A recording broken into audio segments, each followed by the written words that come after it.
Assalamualaikum warahmatullahi wabarakatuh. Izinkan saya untuk memaparkan modul 1.4 tentang diseminasi budaya positif. Presentasi ini kami bawakan kolaboratif bersama Ibu Mariatul Kiptiah SPD dan saya sendiri Marlina SPD, calon guru penggerak angkatan 10 dari SDN 2 Sungai 2 Tanah Bumbu, Kalimantan Selatan.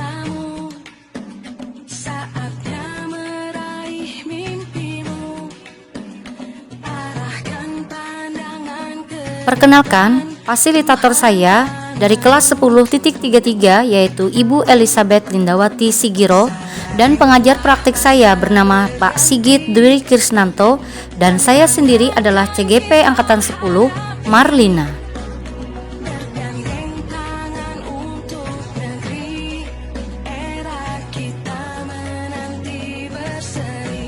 Selamat datang Bapak Ibu guru hebat. Mari belajar bersama, berkolaborasi, dan mari saling mendukung untuk mewujudkan disiplin positif di sekolah kita yang tercinta.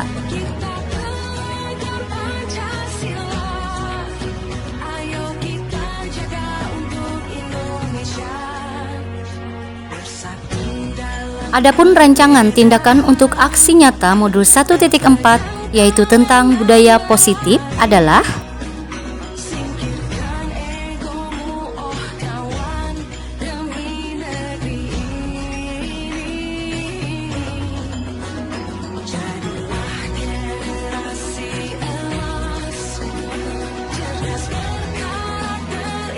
melihat dari latar belakang sekolah saya menemukan bahwa murid tidak suka peraturan karena selama ini jika mereka melakukan pelanggaran, maka akan mendapat hukuman dan cenderung akan mempermalukan dirinya.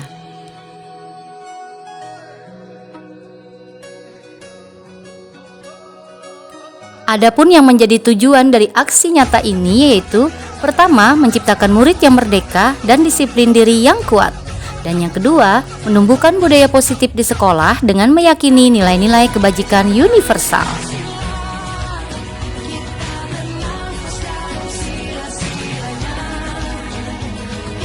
Sedangkan yang menjadi tolak ukur saya yaitu pertama, terbentuknya keyakinan kelas melalui kegiatan kesepakatan kelas yang dilakukan oleh wali kelas dan siswa. Yang kedua, siswa mampu menerapkan dan menjalankan keyakinan kelas yang telah dibuatnya.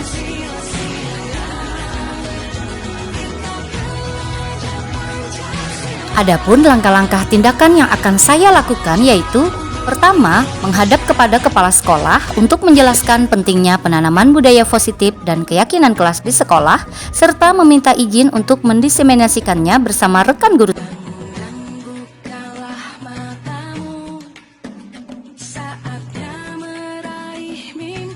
Yang kedua, mengumpulkan rekan guru untuk melakukan diseminasi pemahaman materi tentang budaya positif, yaitu tentang keyakinan kelas dan segitiga restitusi.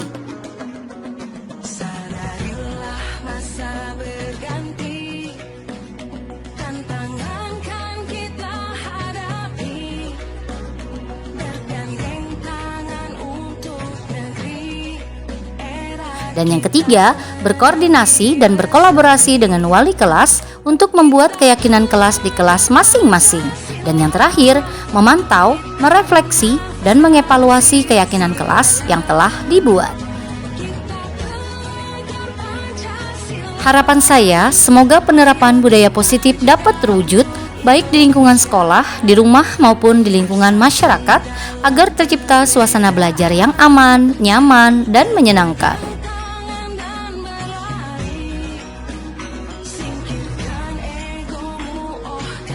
Konsep inti budaya positif yaitu pertama, disiplin positif, kedua, nilai-nilai kebajikan, ketiga, teori motivasi perilaku manusia, keempat, hukuman dan penghargaan, kelima, keyakinan kelas, keenam, kebutuhan dasar manusia, ketujuh, 5 posisi kontrol, dan terakhir adalah segitiga restitusi.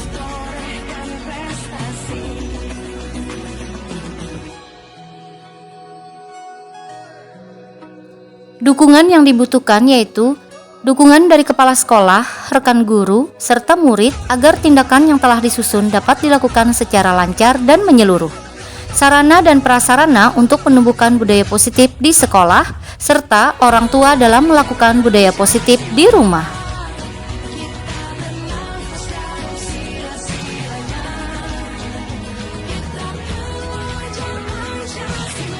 Berikut ini merupakan aksi nyata dari kegiatan diseminasi di sekolah saya mengenai pemahaman budaya positif.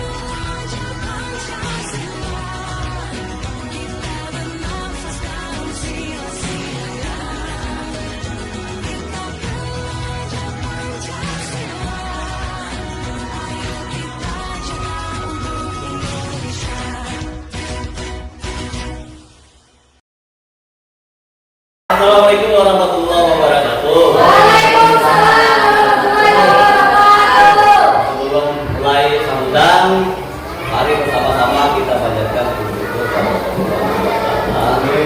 Bahwasanya kita pada hari ini bisa melaksanakan kegiatan ini sehingga lancar. Amin. Salam kita aturkan kepada junjungan Nabi besar Muhammad SAW. Bapak dan Ibu Bapak dan Ibu, hari ini kita akan melaksanakan kegiatan Dimensi Budaya Positif yang dipresentasikan oleh Maria Patricia SPD dan Marina SPD. Semoga kegiatan ini bisa menular kepada kawan-kawan lain untuk menjadi guru penggerak di sekolah kita. Amin. Dan harapan Bapak tetaplah berkreasi lebih baik dari yang sebelumnya. Tunjukkanlah dedikasi dan kebiasaan yang didapat dari guru penggerak ini kepada kawan-kawan, memberikan kita untuk lebih baik menjadi guru, memberikan contoh kepada kawan-kawan.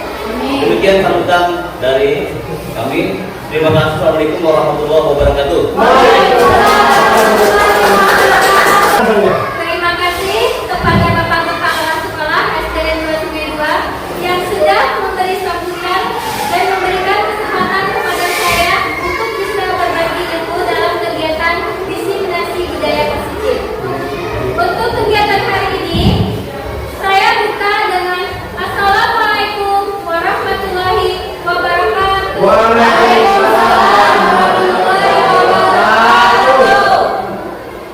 Yang saya hormati Bapak Kepala Sekolah SDN 2 Sungai 2, yang saya hormati Bapak Ibu Guru beserta staf. Terima kasih atas ketersediaannya dan waktu dalam kegiatan berbagi ilmu ini. Dalam kegiatan budaya diseminasi budaya positif, kegiatan penggerak angkatan 10. Sebelum itu, kita sedikit ice breaking dulu Bapak Ibu ya.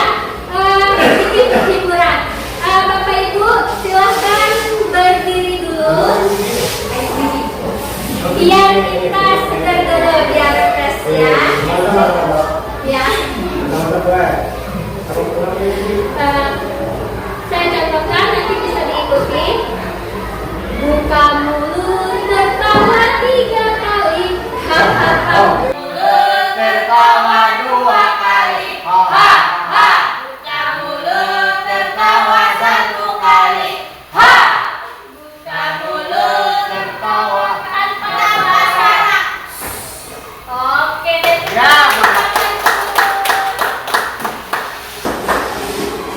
Ya. Di sini saya akan memaparkan tentang konsep utama budaya positif, yaitu jadi di sini Bapak Ibu ada 7 konsep utama budaya positif, yaitu perubahan paradigma belajar, disiplin positif, kebutuhan dasar manusia, motivasi perilaku manusia, posisi kontrol restitusi, keyakinan jelas, dan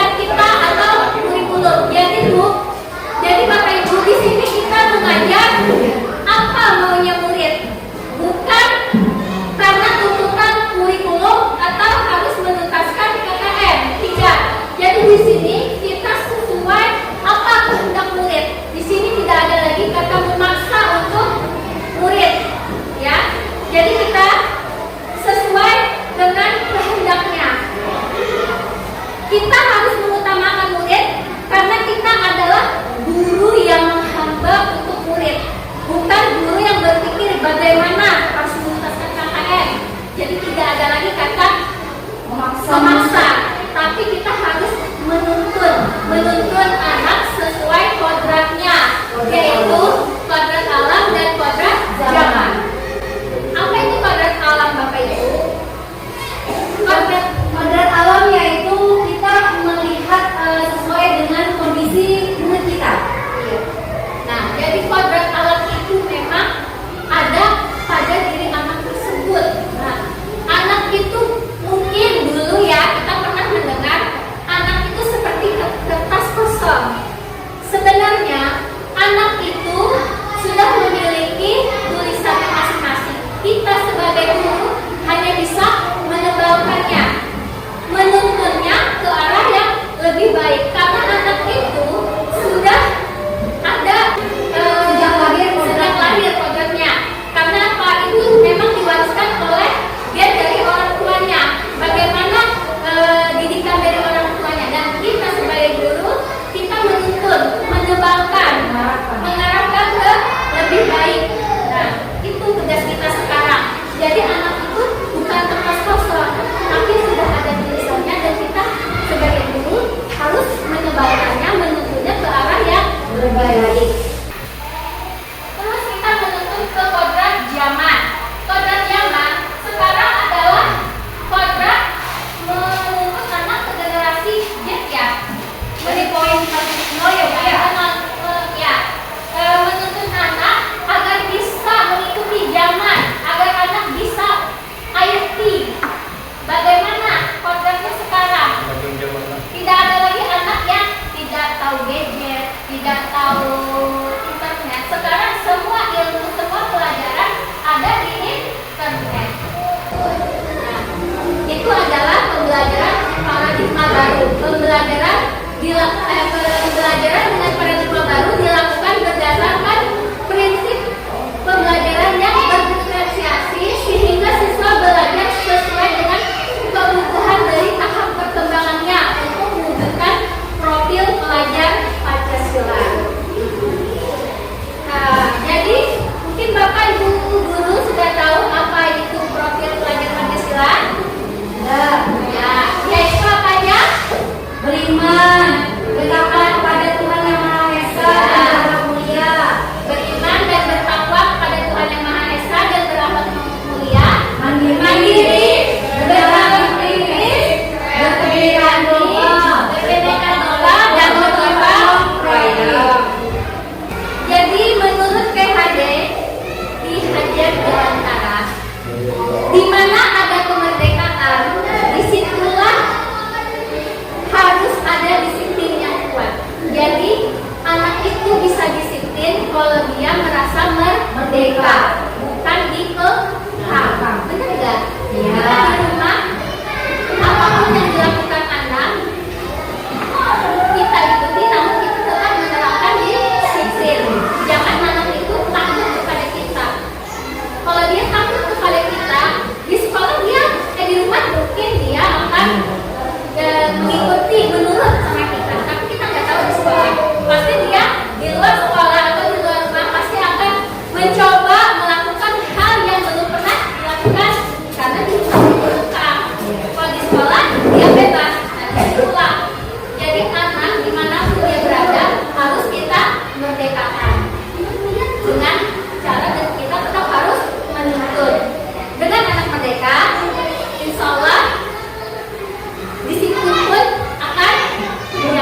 motivasi intrinsik itu adalah perilaku yang memang dari diri mereka sendiri.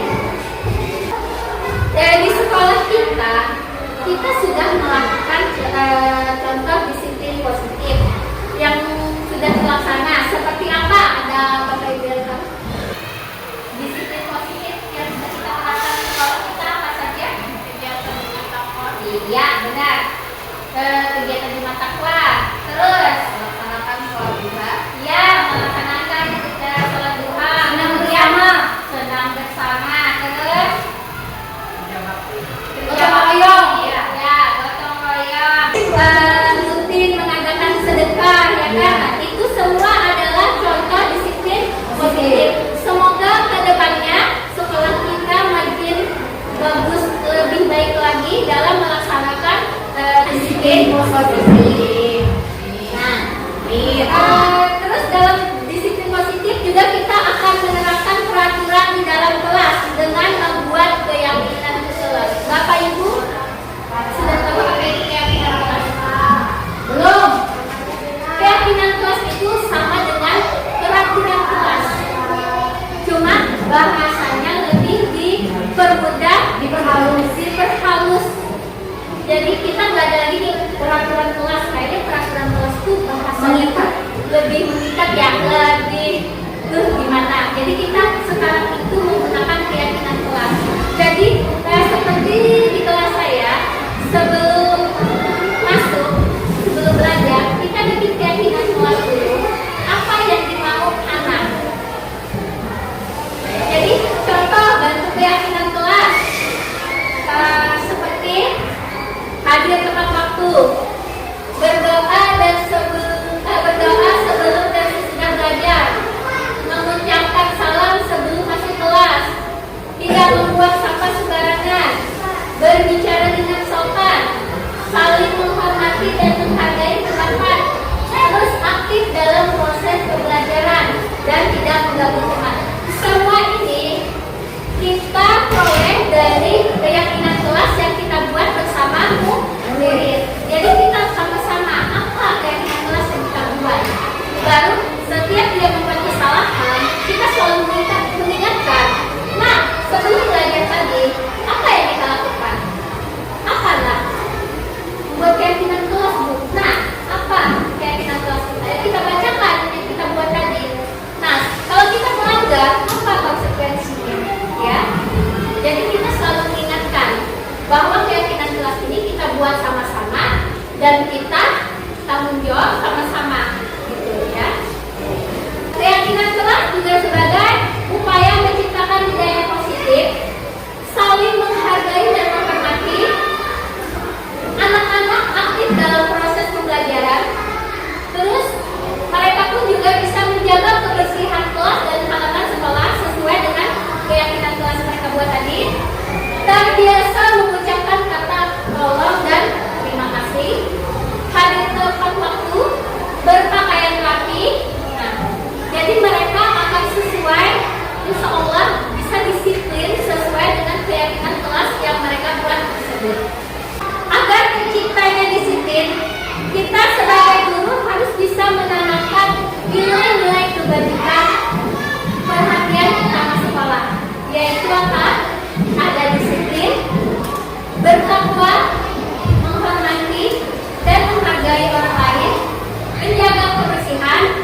Jadi disiplin itu erat kaitannya dengan kebutuhan dasar manusia. Kebutuhan dasar manusia yaitu segala sesuatu yang kita lakukan untuk mendapatkan apa yang diinginkan. Seluruh tindakan yang dilakukan memiliki tujuan tertentu, dan semua usaha terbaik yang kita lakukan agar kebutuhan dasar kita terpenuhi dengan baik. Nah, ini 5 kebutuhan dasar manusia. Jadi anak itu harus mempunyai 5. 1. Bertahan hidup. Anak itu harus makan, berpakaian, mempunyai tempat tinggal, keamanan, rasa nyaman, dan kesehatan. Jika anak sudah mempunyai semua ini, insya Allah dia akan bisa bertahan hidup. Terus ada lagi yang kedua, yaitu rasa kasih sayang dan rasa diterima. Rasa diterima itu yaitu rasa dipedulikan, saling berbagi, saling kerjasama. Itu semua menjadi bagian kelompok rasa kasih sayang. Jadi tanpa adanya rasa kasih sayang dalam kita mengajar, anak itu tidak akan bisa kita atur, ya kan? Senakal-nakalnya anak, segimanapun anak itu, kalau kita among, kita rangkul, kita sayang, mereka nanti akan nurut. Mengapa anak itu jadi begini begitu? Karena dia merasa kurang diberikan. Dia mencari perhatian lebih ke kita. Jadi kita jangan heran melihat anak yang aktif, yang mempunyai masalah ini itu, kita jangan bingung. Tapi kita bukan anak itu, beri kasih sayang. Mengapa dia begini? Nah, makanya kebutuhan dasar manusia itu sangat penting untuk anak kita, karena itulah yang membuat perilaku anak kita itu lebih baik atau lebih buruk. Nah, terus penguasaan, harga diri, keinginan untuk dianggap, memimpin, berprestasi, diakui, didengar. Jadi anak itu harus merasa, oh aku ini hebat, oh aku ini punya harga diri, aku disayang, aku diperhatikan, dan dia punya penguasaan. Anak mungkin tidak bisa membaca, atau anak mungkin merasa lemah di akademik, namun di dalam akademiknya dia mempunyai kelebihan, mempunyai prestasi. Jadi ayo kita gali prestasi yang di dalam akademiknya. Apa dia suka apa? Entah dia suka karate, suka taekwondo, dia suka menari, atau dia suka menyanyi. Walaupun nilai akademiknya rendah, kita jangan memaksakan nilai akademik, tapi gali potensinya.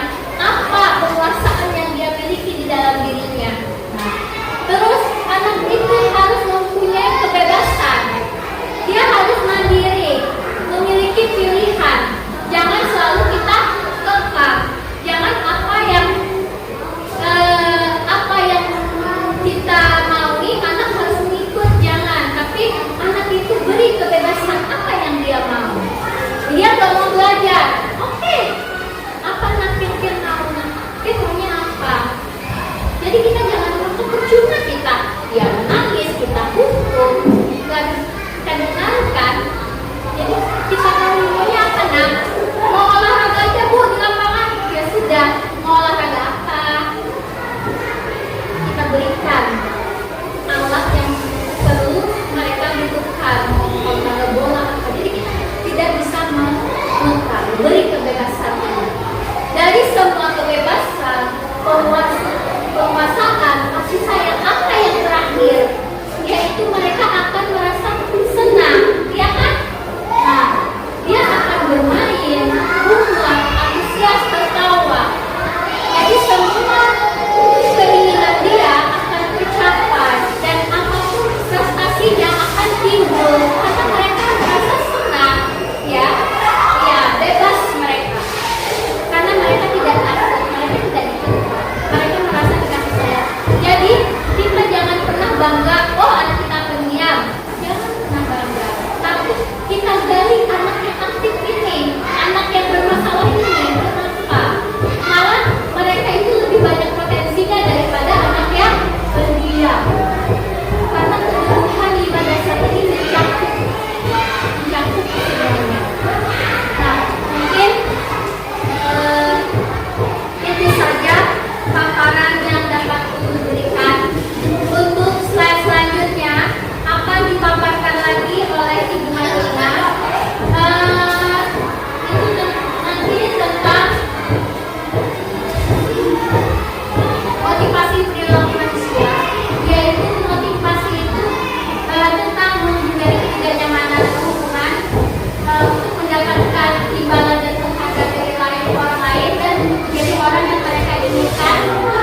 kita di ayat 13. Sekarang saya akan melanjutkan apa itu motivasi perilaku manusia. Seperti yang Bapak Ibu sudah lihat di slide, motivasi perilaku manusia yaitu dorongan yang timbul pada diri seseorang secara sadar atau tidak sadar untuk melakukan suatu tindakan dengan tujuan tertentu. Di situ ada 3 bagian. Yang pertama, mengapa anak melakukan itu? Yang pertama, menghindari ketidaknyamanan dan hukuman.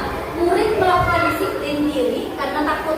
Nah, kebanyakan sekarang yang kita temui adalah murid itu kita suruh, ayo nak, kamu gini, takut. Jadi kebanyakan anak itu melakukan disiplin itu karena dia merasa menghindari ketidaknyamanan dan hukuman. Dia takut dihukum oleh guru mereka, makanya mereka melakukan itu. Terus yang kedua, untuk mendapatkan imbalan atau penghargaan dari orang lain. Nah itu, kebanyakan murid juga ingin melakukan disiplin di sekolah karena ingin mendapatkan penghargaan dari guru yang bersangkutan. Entah itu reward, entah itu nilainya kan ditambah atau apa. Itu karena dia ingin menginginkan imbalan. Jadi disiplin itu dia tidak keluar dari dalam dirinya sendiri, tapi dia mengharapkan imbalan dari gurunya. Makanya murid mau melakukan disiplin tersebut. Terus yang ketiga, untuk menjadi orang yang mereka inginkan dan menghargai diri sendiri dengan nilai-nilai yang mereka percaya. Mengapa? Murid melakukan disiplin diri karena sadar akan nilai kebajikan. Nah ini yang bagian ketiga ini yang kita harapkan. Ini adalah motivasi yang akan membuat orang-orang memiliki disiplin positif. Bagaimana cara kita sebagai pendidik di sekolah untuk yang poin 1 dan poin 2 itu kita minimalisir. Kita menerapkan disiplin kepada anak karena dia murid tersebut menyadari nilai kebajikan yang tertanam di sekolah kita. Jangan karena murid itu karena tidak nyaman, takut dihukum, ada ancaman guru, jangan sampai begitu. Terus untuk mendapatkan imbalan, kebanyakan dari kita supaya anak itu disiplin kita beri hadiah. Jangan minimalisirlah itu. Kita harus menanamkan nilai kebajikan murid kita itu sendiri. Kita gali itu nilai kebajikannya. Jadi otomatis kalau kita gali nilai kebajikan, anak itu sadar diri sendiri. Oh, saya harus disiplin tanpa mengharapkan imbalan, tanpa mengharapkan atau tanpa takut dihukum oleh guru yang bersangkutan. Oke, selanjutnya. Nah, di sini ada konsep disiplin dengan identitas gagal atau penghargaan. Kalau yang dibacakan konsep disiplin, tapi perasaan kita berhasil kita mendisiplinkan anak. Padahal sebenarnya itu gagal penghargaan. Kenapa? Di situ hukuman PS penghargaan. Hukuman di situ menyakitkan. Otomatis kalau kita memberi hukuman kepada siswa kita, rasa yang timbul dalam diri siswa itu pasti menyakitkan. Yang pertama, tidak nyaman. Murid merasa takut. Murid menyembunyikan kesalahan karena dia merasa takut dihukum, maka anak tersebut akan menyembunyikan kesalahan mereka. Terus yang terakhir, murid menjadi rendah diri. Mengapa rendah diri? Karena si murid merasa aku merasa salah terus.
kita sukses. Nah ini yang sukses. Yang tadi kan yang gagal, ini yang sukses. Ini yang kita harapkan, ini yang kita coba bangun di sekolah kita sekarang. Yang pertama konsekuensi, penguatan jangka pendek, perlu monitoring berkelanjutan, stimulus respon, murid mematuhi peraturan, kehilangan waktu untuk memenuhi kesadaran. Itu kalau kita memberikan sanksi. Sanksi itu ya konsekuensi. Misal anak tidak mengerjakan tugas, kita kasih konsekuensi apa? Menulis saya tidak akan mengulangi lagi. Biasanya ada kejadian seperti itu ya. Itu berdampak ibu, berdampak ibu bapak. Jadi jangan biasakan konsekuensi. Konsekuensi itu memberikan sanksi tanpa tanpa mengadakan cara bagaimana supaya murid tersebut tidak mengulangi lagi. Seharusnya kita melakukan restitusi. Nah ini bedanya antara konsekuensi dan restitusi. Kalau konsekuensi kita cuma memberikan sanksi, tapi tidak memberikan solusi. Tapi kalau restitusi kita memberikan sanksi, tapi kita juga memberikan solusi supaya anak ini tidak akan mengulangi perbuatan melanggar disiplin tersebut. Nah di situ murid bertanggung jawab untuk perilakunya. Karena apa? Kita memberikan pengarahan kepada siswa kita. Nah, misalnya anak lambat ke sekolah, kita jangan langsung menghukum, jangan langsung menjudge. Kita membunuh anak. Kita cari gali alasannya kenapa si murid tersebut datang terlambat. Jangan langsung menjudge. Kamu terlambat kata, berdiri di depan kelas. Jangan. Itu konsekuensi memang. Konsekuensi itu kita perlu berikan kepada siswa yang melanggar peraturan dengan catatan kita juga memberikan solusi bagaimana permasalahan siswa tersebut datang terlambat supaya tidak datang lagi. Kita tanya alasannya. Siapa tahu anak itu tersebut karena malam tadi tidurnya kemalaman. Jadi kita berikan solusi bagaimana si anak tidak terlambat lagi. Misalnya dia alasannya tidur kemalaman tuh karena ada sesuatu atau apa segala macam. Jadi kita memberikan solusi. Nanti besok ya kamu jangan lagi terlambat. Boleh ibu maklumi karena manusia itu tempatnya kesalahan, tapi alangkah baiknya kesalahan itu kita perbaiki supaya kesalahan yang lalu tidak akan terulang lagi. Caranya seperti apa nak? Caranya biar besok kalau mau tidur awal, jangan tidur malam. Usahakan tidur itu jam 9 sudah tidur. Jadi besok kalian tidak akan terlambat lagi. Jadi ada konsekuensi, ada solusi. Itu yang dimaksud dengan restitusi. Oke. Selanjutnya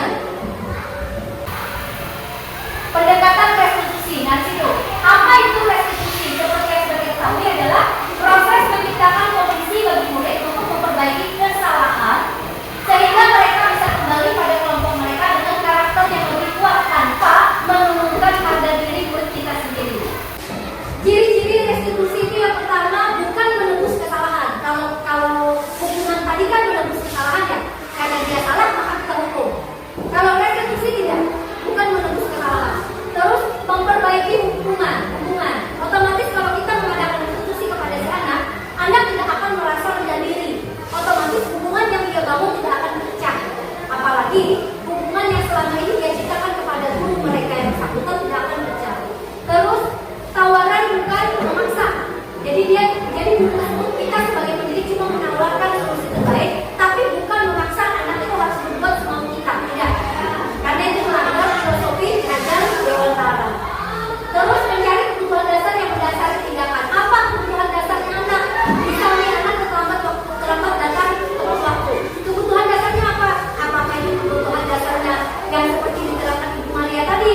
Apakah dia pengen bebas? Apakah dia pengen dia bertahan hidupnya dia dan segalanya itu yang ada 5 kebutuhan dasar tadi. Jadi kita berusaha mencari apa kebutuhan si anak supaya anak tersebut tepat waktu. Terus fokus pada karakter bukan tindakan. Ingat, jangan fokus kepada tindakan anak, tapi fokuslah kepada karakter anak ini seperti apa. Oke. Terus menguatkan dan fokus pada solusi. Menguatkan dan fokus pada solusi itu maksudnya kita menguatkan anak tersebut tanpa dengan memberikan solusi terbaik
bikin kurikulum, bikin kesepakatan belajar dulu sebelum kita masuk kelas.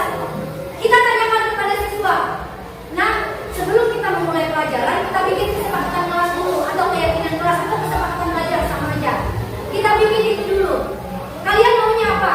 Pasti anak itu pengen ini, Bu, selama pembelajaran tidak boleh makan. Oke, catat, tulis. Lagi, bisa lagi, Bu, selama pembelajaran tidak boleh, harus fokus belajar. Oke, catat, tulis. Jadi apa yang diberikan oleh siswa itu kita tampung. Kita tidak boleh, kalau kita kan biasanya memberikan peraturan, murid harus itu berdasarkan keinginan kita, tanpa kita tanyakan kepada murid. Sekarang paradigmanya terbalik dalam artian guru tidak lagi memberikan peraturan kepada siswa, tapi siswa yang membuat kesepakatan belajar atau keyakinan kelas dengan teman-teman dan gurunya. Jadi kita cuma mengarahkan aja, cuma menuntun. Anak pengen ini, Bu, selama proses pembelajaran tidak boleh ribut. Oke, catat lagi. Sampai berapa jumlah, berapa poin yang diberikan oleh si murid, kita rangkum, kita sepakati, baru kita bacakan. Inilah Pak hasil dari kesepakatan belajar kita. Nah, sekarang dimohon kita sama-sama menyepakati belajar kita. Jangan sampai melanggar kesepakatan belajar atau keyakinan kelas yang telah kita sepakati. Begitu. Jadi kita putar lagi paradigmanya. Nah, di sini yang dijelaskan Ibu Maria tadi, 5 posisi kontrol eksekusi.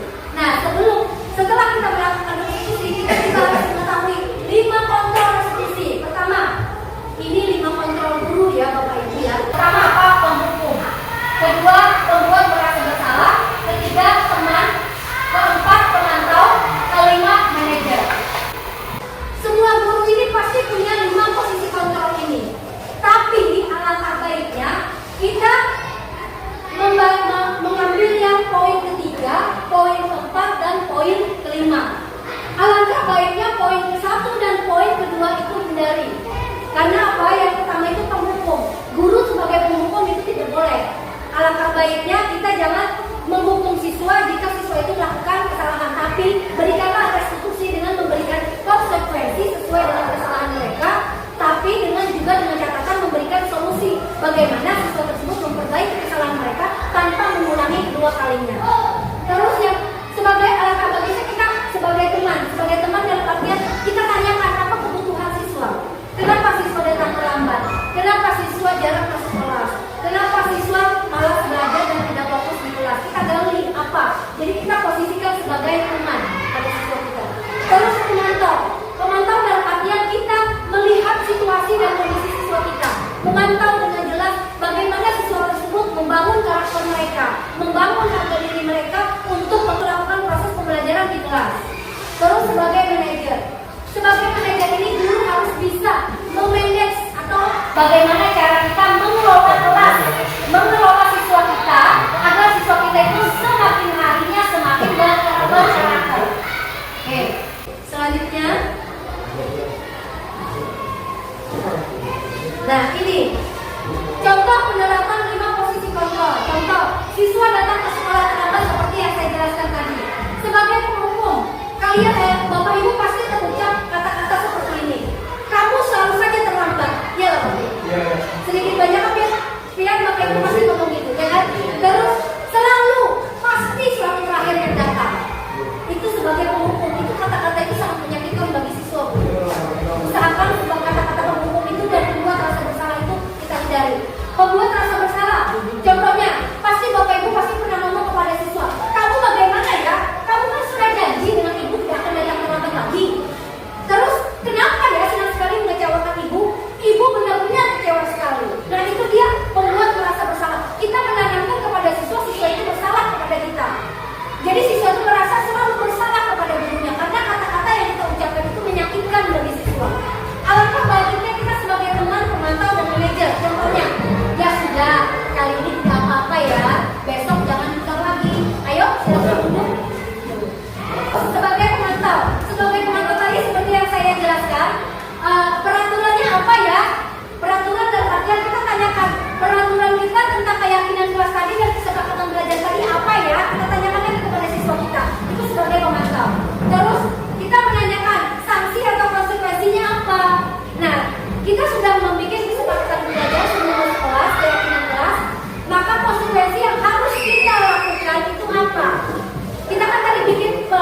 selanjutnya.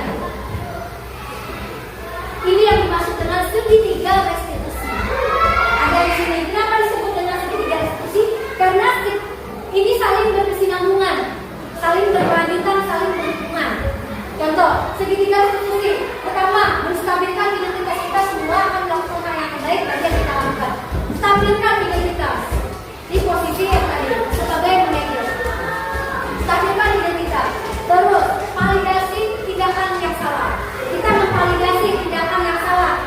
Terus yang ketiga, tanyakan keyakinan kelas. Kita kembalikan lagi. Keyakinan kelas tadi kita apa? Kesepakatan kelas kita tadi apa?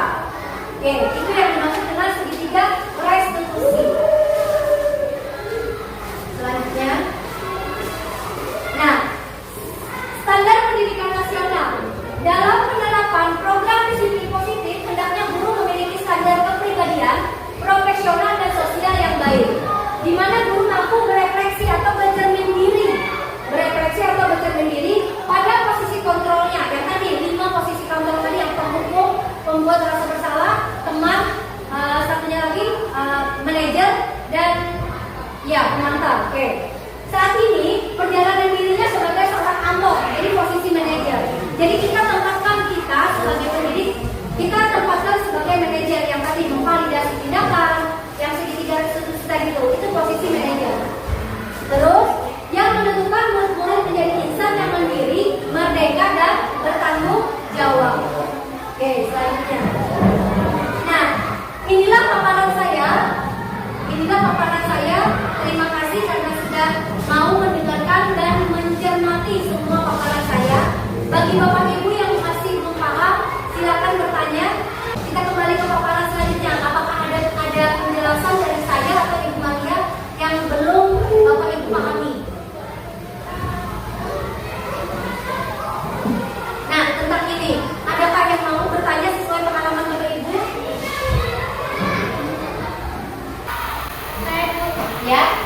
Mau bertanya, bagaimana mengatasi anak yang sudah kita panggil orang tuanya namun orang tuanya tidak mau datang ke sekolah?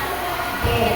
Solusi, bagaimana mengatasi anak itu sudah berbuat kesalahan sampai anggaplah SP3, SP1 sudah dapat, SP2 dapat, SP3 dapat, dipanggillah orang tuanya. Bagaimana cara mengatasi anak? Kita panggil pertama benar. Sebelum kita memanggil anak, alangkah baiknya kita observasi dulu karakter murid dan kondisi lingkungan anak. Kita observasi dulu. Kenapa anak tersebut melakukan hal yang sama terus secara berulang sampai mendapat surat panggilan kepada orang tua dia. Kita observasi dulu karakter siswa di lingkungannya. Misal, siapa tahu siswa tersebut melakukan hal yang sama, siswa tersebut mencari perhatian kita atau mencari perhatian orang tua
tuanya berpisah.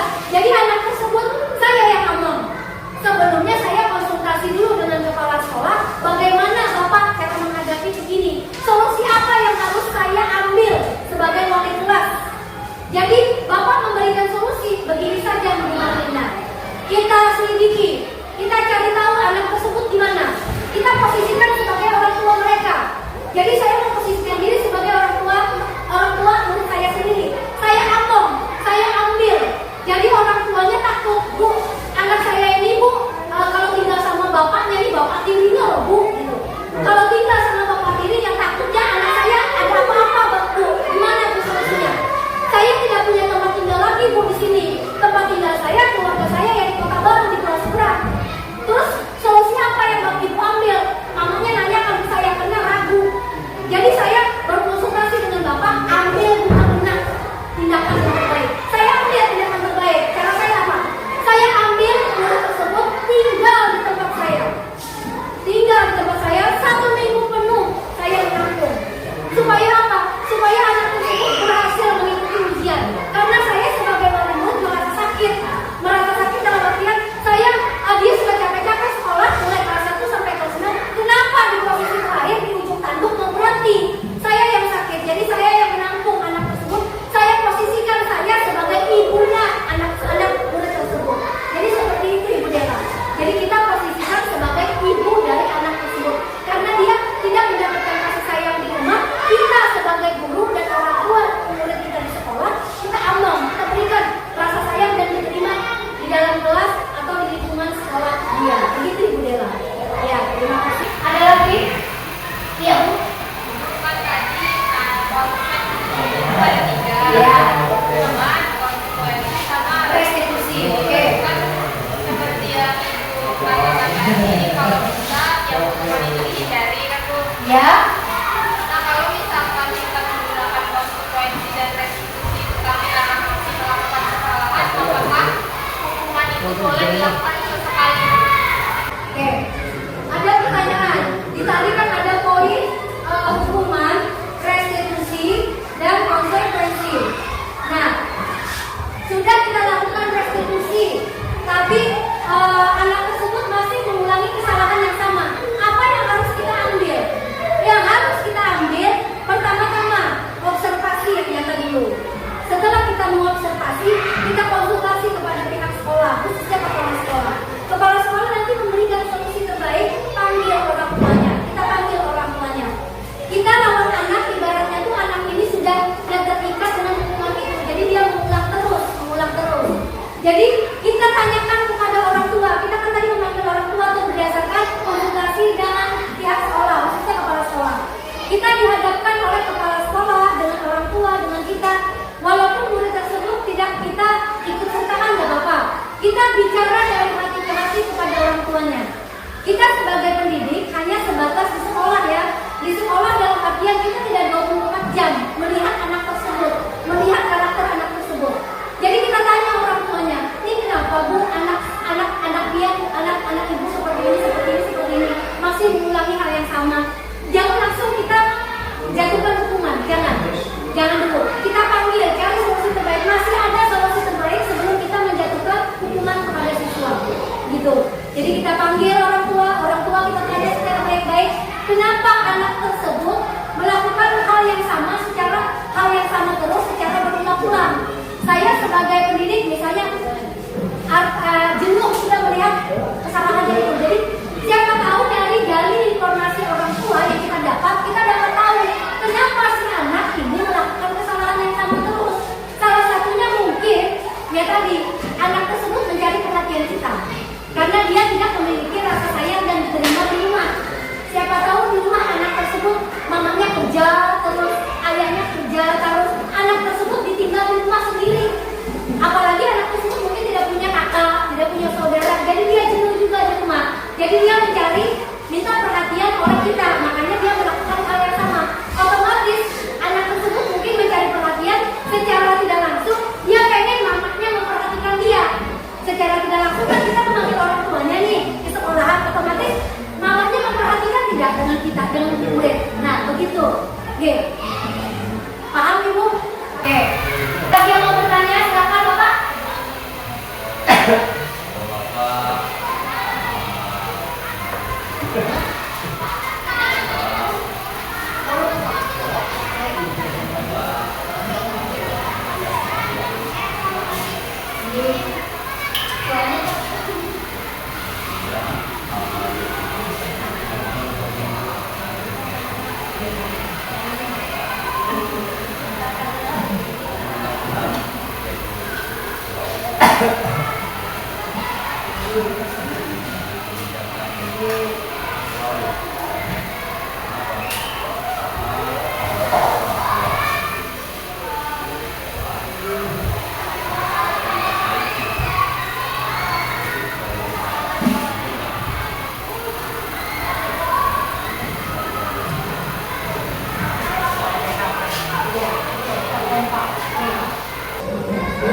Jadi kesimpulan dari Bapak kita, Bapak Kepala Sekolah, apa yang telah disampaikan, apa yang telah saya dan Ibu Maria paparkan, alhamdulillah itu sudah dilakukan di sekolah kita ya Bapak ya. Oke, alhamdulillah Bapak-bapak dan Ibu-ibu sekalian juga melakukan hal yang sama. Jadi saya beranggapan sekolah kita sudah menghindari hukuman dan konsekuensi, tapi lebih mengarah ke restitusi. Jadi saya sudah melihat di sekolah kita ini ada kemajuan, tidak ada lagi hukuman dan konsekuensi di sekolah kita. Bapak Ibu guru hebat, semuanya pasti sudah melakukan restitusi dengan memberikan konsekuensi, tapi juga memberikan solusi yang terbaik kepada siswa kita. Terima kasih Bapak Ibu atas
bahwa kita sudah menyepakati keyakinan kelas.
Oke, terima kasih. Tepuk tangan buat kalian yang sudah memberikan keyakinan kepada kita.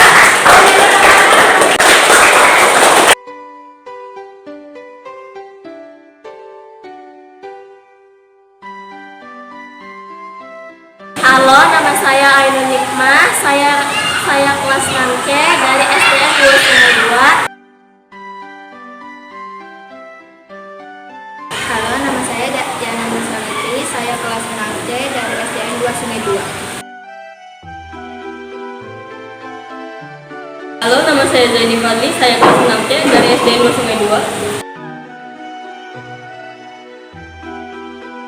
Halo, nama saya Haikam Ferdinando. Saya dari kelas 6C dari SDN 2 Sungai 2. Bagaimana perasaan kamu saat membuat keyakinan kelas? Senang. Saya bahagia. Saya merasa senang sekali. Alhamdulillah, saya senang sekali. Apakah menurutmu pembuatan keyakinan kelas penting untuk dilakukan? Iya, sangat penting. Benar, sangat penting sekali. Sangat penting. Betul sekali, sangat penting. Menurutmu, mengapa pembuatan kelas sangat penting untuk dilakukan? Agar kami tertib, Agar kami disiplin. membuat kami saling bertoleransi. Alhamdulillah, saya menjadi berkarakter sesuai profil pelajar Pancasila.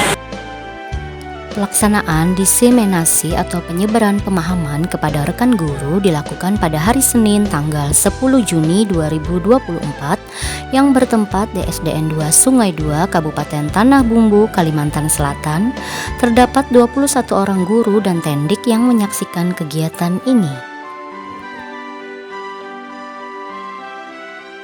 Pembuatan keyakinan kelas bersama dengan murid kelas 6C SDN 2 Sungai 2 disepakati dengan perasaan senang dan bahagia karena murid-murid sangat antusias sekali selama proses pembuatan keyakinan kelas. Perasaan saya setelah melakukan aksi nyata ini, saya menjadi sangat bersemangat dan bahagia dalam melakukan perubahan ke arah yang lebih baik, terutama dalam menerapkan konsep-konsep inti dalam budaya positif di SDN 2 Sungai 2. Adapun rencana perbaikan untuk implementasi ke depannya yaitu selalu melakukan evaluasi secara berkala, kemudian terus meningkatkan koordinasi dengan semua pihak di lingkungan sekolah, dan terus meminimalisir kekurangan-kekurangan yang ada, terus meningkatkan ilmu pengetahuan yang berkaitan dengan budaya positif, dan selalu menganalisis kebermanfaatan hasil diseminasi tersebut terhadap murid dan lingkungan belajar.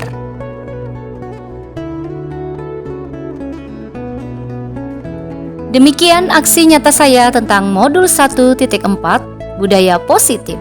Terima kasih. Salam guru penggerak, tergerak, bergerak, menggerakkan. Salam budaya, salam guru hebat.